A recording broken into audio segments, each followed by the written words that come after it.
Hey, it's Jordan with TYT Politics. I am at Sacred Stone Camp, which is the first camp I came to in September when I came to cover the Standing Rock situation for the first time. It's really built up since then. This home was not here at all. There's teepees and yurts everywhere now. That was not the case when I was here last time. And I'm here with LaDonna Brave Bull Allard. We've spoken many times.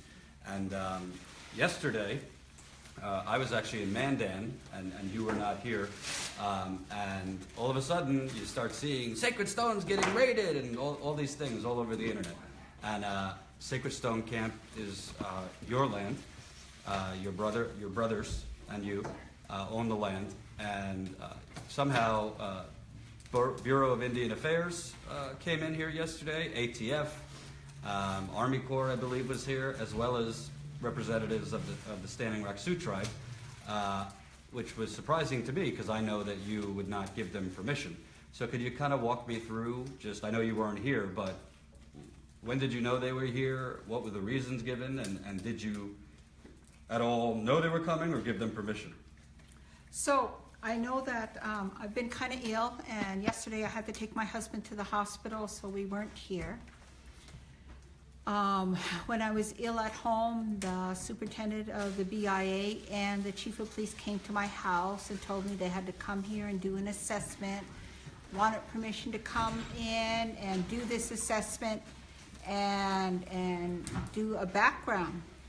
So for me, what I did was I called the lawyers and said, what should we do? And the lawyers told me, you don't let them in.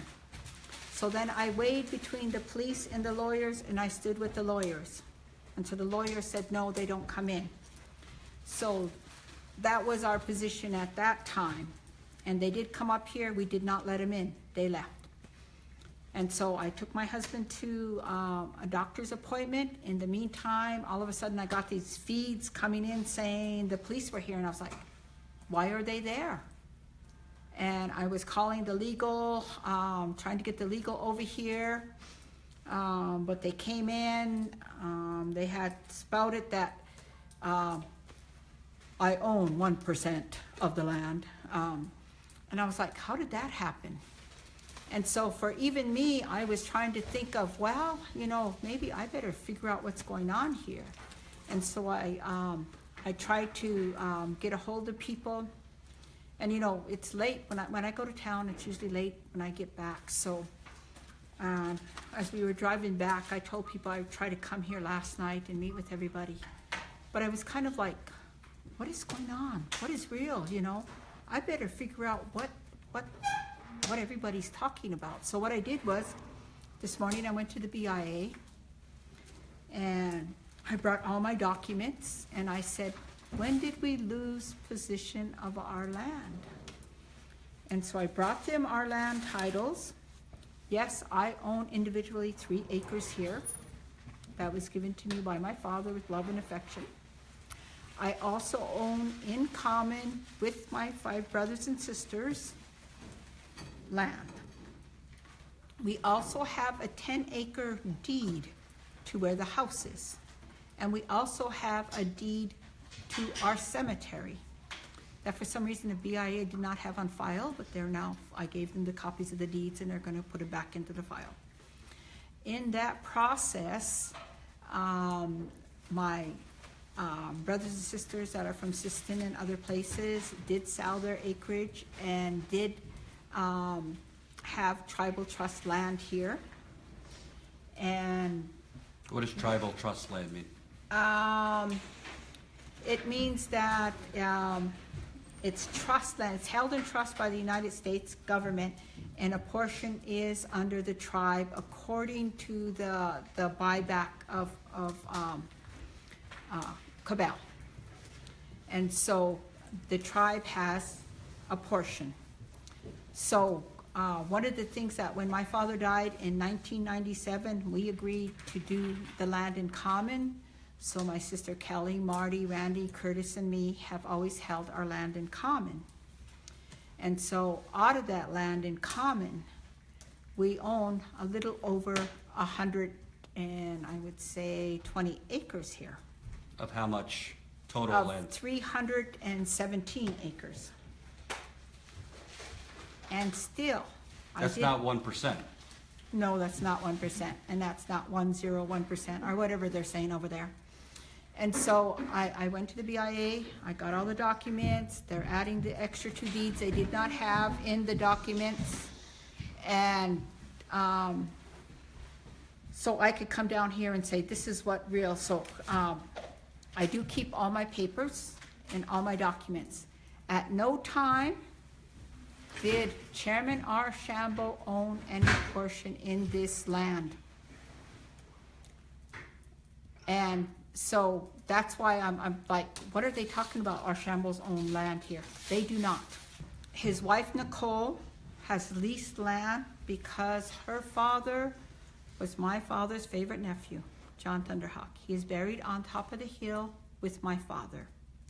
His wife Michelle has their home here. They are part of this land. So Chairman Archibald's wife, Michelle, is your cousin? Oh, his wife Nicole is my cousin. Is your cousin.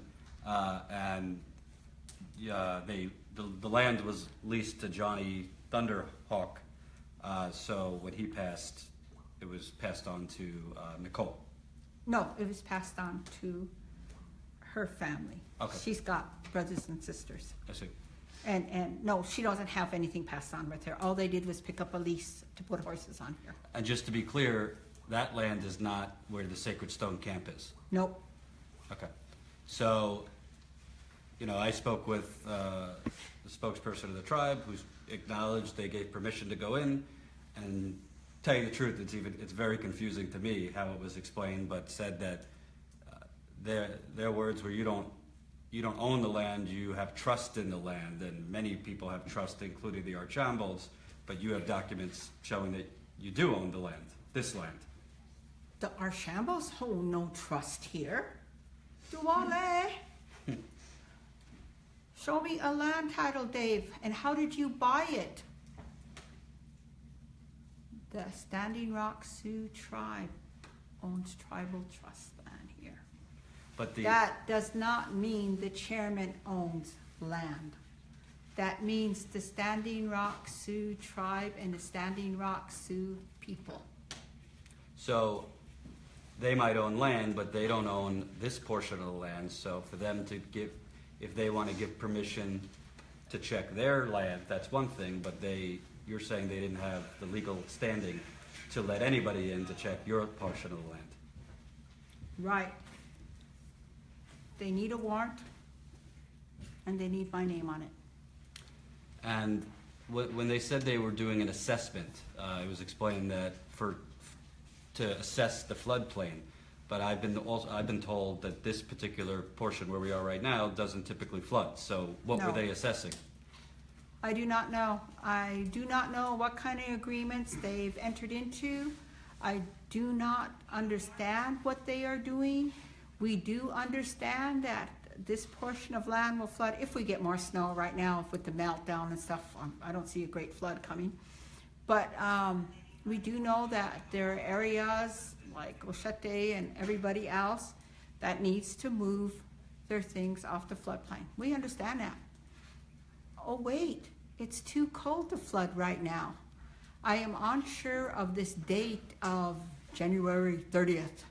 It sounds like when the fur traders were running in 1890, demanding the people to be on the reservation in the middle of winter.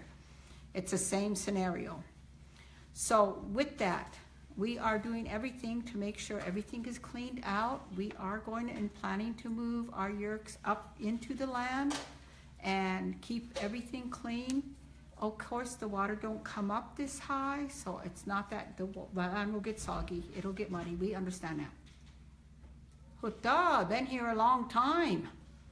It's not like, oh, all of a sudden I don't know what the heck I'm talking about. And then, with the orders that they're trying to do, saying only enrolled members can drive on these roads. The chairman did not become Trump. And Trump still doesn't understand his position. I am trying to figure out how to make peace with this. This should have never been the tribe against the water protectors. It should have never been the tribe fighting the people who are standing up for them. It should have never been detouring the whole agenda towards stopping the Dakota Access Pipeline. We should be standing together in a unified front. Right now, what we have is gossip and rumor dividing the people. It is like when the fur traders were here, and the fur traders again started the gossip and rumor to divide the people. And that is where we're at again. We have to stand together. We have to be unified. This morning, I got so many messages saying, we will come and defend you. I don't need anybody to come and defend me. I need people to come defend the water. I need people to stand up for the water wherever they are. I need people to pray for the water wherever they are. That's what we need. And I also need people to support the tribe, hoping the tribe makes better decisions. And that the tribe will stand in a unified fashion with the people. Turn it to me for a second. So I usually don't do this, but before my next question, I want to put a disclaimer. The focus should not be, in my view, on intertribal spats, because that happens whether it's a Native American tribe or any other tribe. So however it plays out between LaDonna, the chairman, the tribe, the focus should be on the pipeline. So I think a lot of people are making comments on social media. Frankly, I don't have a lot of time to read it because I'm going from one thing to the next all day. But I don't think from this interview you should be you get whatever impression you want, but I don't think you should be taking away this corruption and all this, because the fight needs to continue to be the pipeline. Because let me tell you what Donald Trump would like. Let me tell you what the DAPO would like. It's for everybody to focus on inner turmoil between the Standing Rock Sioux Tribe and LaDonna, and then they could just go do whatever the fuck they want. So that's the disclaimer. So why I said that before is because common sense. I don't want to use the word corruption, but something's not right, because if it's your land and it doesn't typically flood, it doesn't make a lot of sense why the chairman would take it upon himself to let people in here. Frankly, I called him yesterday. He hasn't called me back. And I hear rumors too. I don't want to engage in rumors, but are you concerned that there's anything untoward going on? I do not know. I do know that I don't understand what's going on. I know that there is a lot of rumors coming around and people being like this. And my position was that we've already been here in 1890 and it's the same thing. Why allow history to repeat itself? Could you explain that for the audience? In 1890, when they were having the issue with Sitting Bull and selling of the Black Hills, and what they did was they went into the community and they said, we're sad, you have more money, they don't have any money, this person's not getting fed, that person's getting fed, causing disruption, disharmony, and breaking the unity. That's what I see happening here. And so what happens when those kind of things start happening is this unity structure that you have starts kind of falling apart, because people kind of like, oh, what's really going on here? This doubt starts growing. And that's what they want. When you are standing up against $1 billion corporation, this is how they work. They go into the communities and they spread gossip and rumor, and gossip and rumor. She said, he said, they heard, we heard, the newspaper said, the TV said, and